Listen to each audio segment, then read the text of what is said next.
ఈ పరిస్థితి దినములో కొద్ది మంది ఇక్కడ కూర్చున్నారు. దేవుడు ఏమంటున్నాడు, ఒకరిద్దరు ముగ్గురిని నా నామం పెట్టి ఎక్కడ కూడుంటారో అక్కడ నేను ఉంటానని వాగ్దానం చేసిన దేవుడు కాబట్టి మన మధ్యలో ఉన్నాడు. కాబట్టి మనము ఆయన సన్నిధిలో ఒక పనిముట్టుగా వాడబడాలి. ఇక్కడ ఏమంటున్నా అంటే యెషయా రాసినటువంటి పత్రిక 55వ అధ్యాయం 3వ వచనం, చెవి యొక్కి నా యొద్దకు రండి, మీరు విని ఎడల మీరు బ్రతుకుదురు. చెవి యొక్కి అంటే దేవుని మాటలు ఎవరైతే వింటారో వారు ఏమైపోతారంట, ఆయన వారి జీవితాలు, వారు చేసే ప్రతి ఒక్క పనిలో, వారి జీవితంలో వారికి అందరూ కూడా మేలు కలిగి వారు ఈ లోక సంబంధం కాకుండా పరలోక సంబంధం వారి జీవితం దేవుడు ఇస్తాడంట. దేవుని యొక్క ఆ విధమైనటువంటి దేవుని యొక్క సన్నిధిలో వచ్చినప్పుడు దేవుడు దీవిస్తాడు, ఆశీర్విస్తాడు, బలపడతాడు, స్థిరపడతాడు. అంతేకాకుండా ఏమంటున్నాడు, నేను మీతో నిత్య నిబంధన చేస్తాను.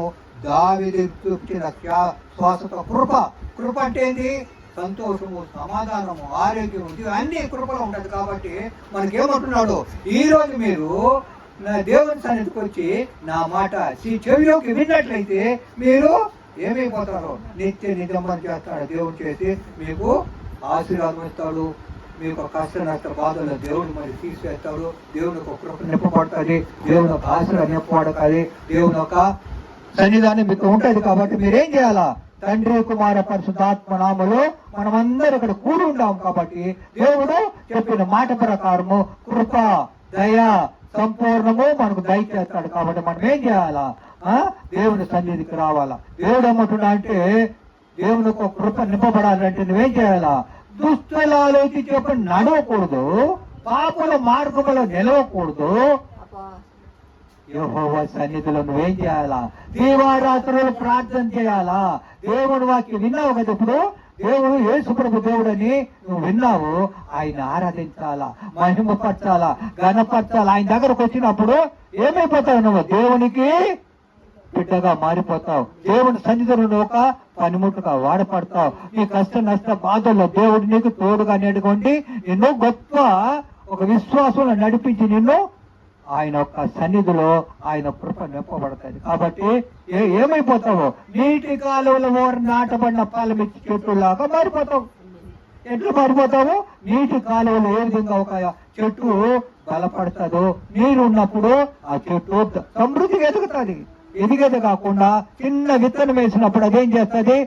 వేర్లు వచ్చి చెట్టులాగా అది కాయలు కాసి అది అనేకులకు అది పనికొస్తుంది. అదే కాకుండా అనేకులు దాన్ని తిని తృప్తిపడతారు. కాబట్టి అదేవిధంగా ఎప్పుడైతే వాక్యం వింటావో, ఎప్పుడైతే వాక్యాన్ని నువ్వు ధ్యానిస్తావో, యేసుప్రభు దేవుడైనా నువ్వు తలుచుకుంటావో, యేసుప్రభు నాకు ఈ లోకానికి వచ్చి ఆయన వెలుగుగా వచ్చినాడు, ఆయన నన్ను దీవిస్తాడు, ఆచరిస్తాడు, కష్టముల నష్టముల బాధలు నువ్వు ఎప్పుడైతే దేవుని సన్నిధిలో నువ్వు వచ్చి ఆయన వేడుకున్నప్పుడు నువ్వు ఏమైపోతావా? నీటి కాలువల వారు నాటకుండా పాలవి చెట్టు అయిపోతావు, దీవించబడతావు, ఆశ్రయించబడతావు, కనికరించబడతావు. కష్టముల నష్టాల అన్నింటిలో దేవుడు నేను దీవించి ఆశ్రయి కనికరి కటాక్ష బలపడతాడు. కాబట్టి ఈరోజు నువ్వు యేసుప్రభు సన్నిధికి రమ్మని యేసుప్రభు ఈ లోకానికి అంతా కూడా వెలుగుగా వచ్చినాడా. ఆయన మన కొరకు ఆ పరలోకము నుంచి భూలోకానికి వచ్చినాడు. వచ్చి ఆయన ఏం చేసినాడు? మన కొరకు అనేక దినాలు శ్రమపడి అనేక విధాలుగా ప్రభా దేవుని ఒక మాటలు మనకు వినిపించినాడు. మనము విన్నవారమై ఆయనతో నడిచినాడలా ఆయన నిత్య వారసత్వమైనటువంటి పరలోక రాజ్యానికి పోవడానికి మనకు ఆయన దారి. కాబట్టి ఆయన మనల్ని ఏం చేస్తాడు? రక్షిస్తాడు, రక్షణ ఇస్తాడు. రక్షణ అంటే ఏంటి? రక్షణ అంటే రమ్మని పిలుస్తాడు, పాపాలు క్షమిస్తాడు, నిత్య వారసత్వమైన పరలోక రాజ్యాన్ని తీసుకొని పోతాడు. కాబట్టి ఆయన యేసు అంటే రక్షకుడు. యేసు కాబట్టి లోకానికి వచ్చినాడు. కాబట్టి ఆ రక్షకుడిని మనం ఏం చేయాలా? ఆయన సన్నిధికి వచ్చినప్పుడు రక్షింపబడతావు, నిత్య వారసత్వమైన పరలోక రాజ్యం పోతావు.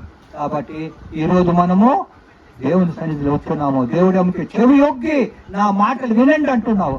చెవి యొగ్గి అంటే మనము హృదయాన్ని ఏం చేయాలా? ఆయన తట్టు తిప్పాలి. చెవులో విన్నప్పుడు అది ఏమైపోతుంది?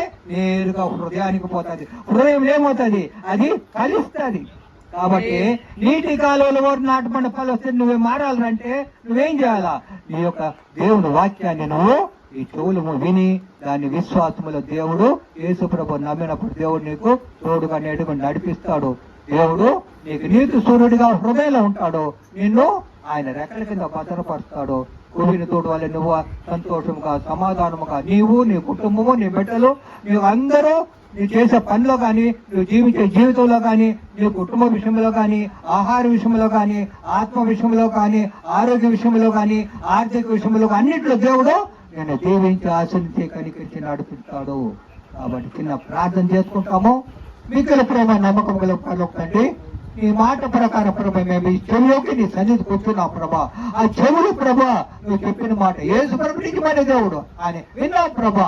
ఆ యొక్క మాట, ఆ చెవులు విన్న మాట మా హృదయంలో భద్రపరుచుకొని దాన్ని ప్రభ నీతి సూర్యుడిగా మా హృదయంలో మమ్మల్ని దీవ చేసి ఈ రెక్కల కింద భద్రపరిచి రాకడ సమయంలో ప్రభా మేమందరూ కూడా నీ సన్నిధిలో ఒక పనిముట్టుగా వాడబడుతూ నిత్య వారసత్వ పరలోక రాజ్యం పోవడానికి మాకు నువ్వే మార్గం. కాబట్టి నేను స్తుతించి ఆరాధించి మై ఘనపరుస్తుండగా మమ్మల్ని దీవించండి.